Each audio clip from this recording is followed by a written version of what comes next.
Electric na siya. Ang tinatawag na induction fan. Kaya itatry. Ayan na siya, oh. Wow. Sa halip na gas ang gagamitin, electric, kaya lang itry namin ni Habi. Unboxing for today. Ayan. Tignan natin yung loob. Nakabukas na yan. Pag mainit na mainit, diba yung solar panel sa roof, siya na po mag-ano ng pag nagluluto ka. Tsaka napakaganda dito mga ka-journey. May special ano dyan, kawali, na yung heat, diba yung init, hindi ma-spread kung hindi focus lang siya sa kawali, sa fan. Yan ang tinatawag na induksi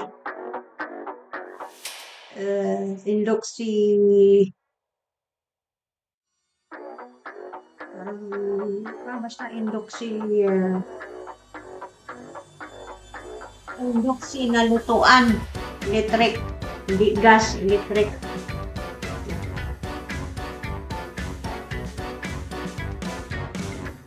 Buksan natin kung ano yung nasa loob, kasi parang ano, yung parang DJ yun. Hawat ko ulis. Hawat ko ulis. Hawat ko ang sandali. O, diba? Parang ano? DJ. Yung parang gano'n. O, DJ. Inductive pa niyan. Induction. Basta electric. Electric pan. Electric. Electric. Inductive. Lutuan. Wala, parang radyo guys, oh. Mag-imbento kami ni Habi para hindi na kayo bibili ng gas. Pag nag-ano yung araw, sumikat, diba ang solar panel, siya na po ang doon po ikudik yan. Hindi po siya magastos kasi yung solar panel nga ang mag-ano sa electric, diba? Wala din kami saksakan pag nag-camping. Kasi puro ano, ginagamit namin via solar panel. Solar ba? Solar. Lagay namin sa rooftop. Tapos, yun, siya na charge sa accu sa start, accu sa radyo, sa refrigerator, pero yung heater, sa ano yun, sa diesel.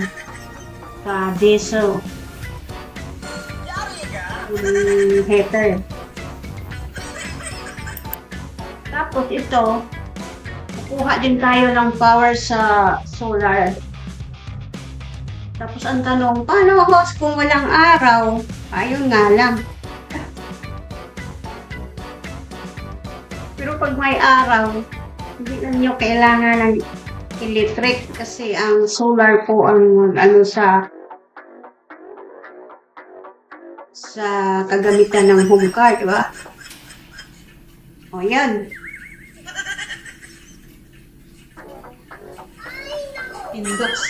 Induction. Electric. Okay. Ay, may remote siya, guys. O, may remote. Para din pala siyang ano. Parang DJ nga, oh. Siguro sa mga mahilig, kagaya namin mahilig mag home car sa holiday. Baka mayroon na rin kayo dito. O baka gas din ang gamit ninyo. I-try din ninyo ito. I-try na namin eh. Kasi madaling mag-charge ang pag mainit ang panahon. Mas pag 25. Ngayon wala pang 20 degree. Nasa 19 pa. Siguro sa next week or bukas, Friday or next week, mainit na siya guys. Pag umabot na siya ng 25 degree, 20 degree, ng araw na yun. Kaya, ang magsusupport ng electric sa aming home car, halimbawa, pag ginamit niyo to via electric, malakas kumain ng electric, di ba? Pero pag sa solar siya, ang gagaling ang pagluluto mo, diba matutod?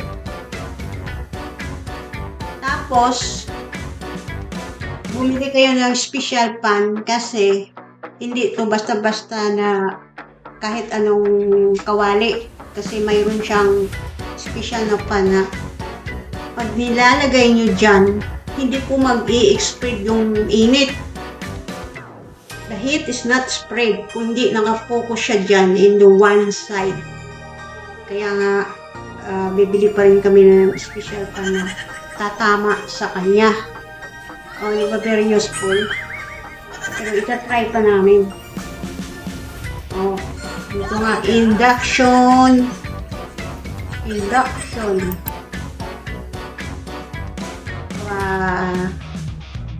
Induction residual heat. Dutch, German, basta induction, siya. Induction, malutuan.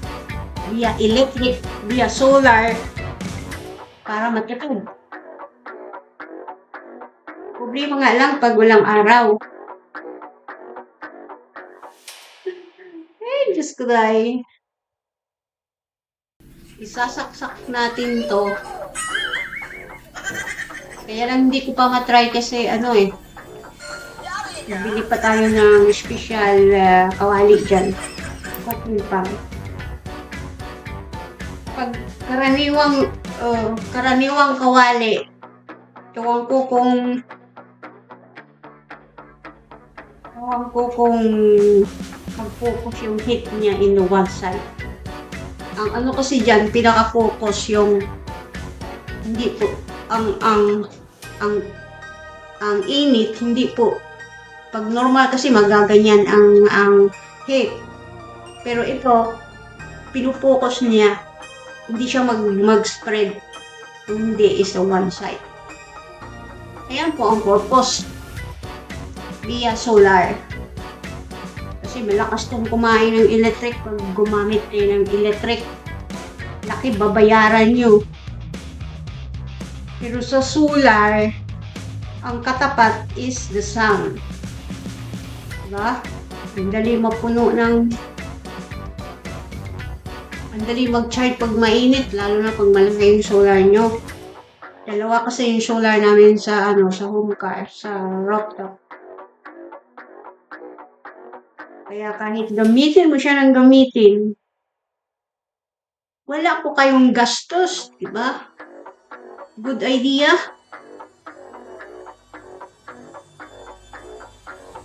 Bawag ka naman kayo.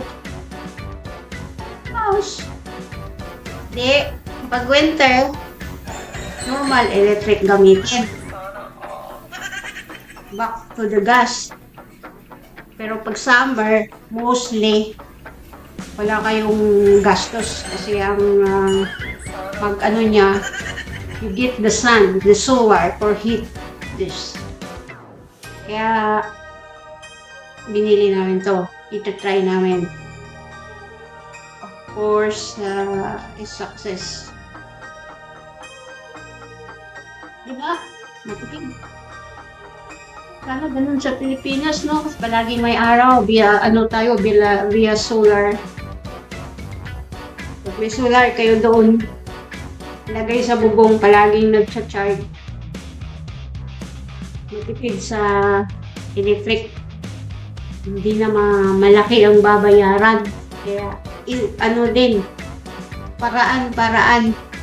So, abangan nyo ang part 2. Ibibidyo ko rin kung magluluto na ako dito. Kasi hindi ko pa siya matry kasi wala pa yung pan, yung lutuan. Yung kawali or kardero, basta yung bibilhin yung hindi yung karaniwang kung hindi ma-match dito. Ganda, di ba? Oh, may electric pan sa loob pa, oh. Oh, may pan pa sa loob. Ganyan lang nyo. Hook. Tapos mayroon pa siyang remote, oh. Saksak dito sa pet. Chip. Oh, naka-on siya via via solar, ha. Tapos, oh, ito. I-on na natin. Tapos kung nandito yung control, minus and plus, minus, ang daramihan nyo. Parang ano din, parang electric range yung may uso na ngayong electric range sa kitchen ninyo. Parang ganun din, kaya lang sa ano to, sa home car. Try namin. Siguro, napaka-ano nito, nakakatipid. Ang katapos ng araw, no electric kung sasak. Ang katapat is the sunny day. Okay? Sana naunawaan yung aking using today for the induction stove.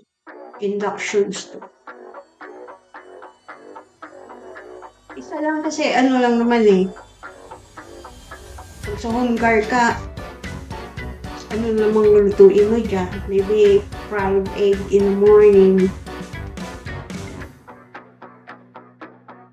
Bacon, 1 pound. And then, pag mainit doon ka sa outside mag-barbecue, gumamit ka na ng gas. Ito, inside the home. Kaya, abangan ang susunod na kabanata sa aking home induction cooking range. Okay, cow.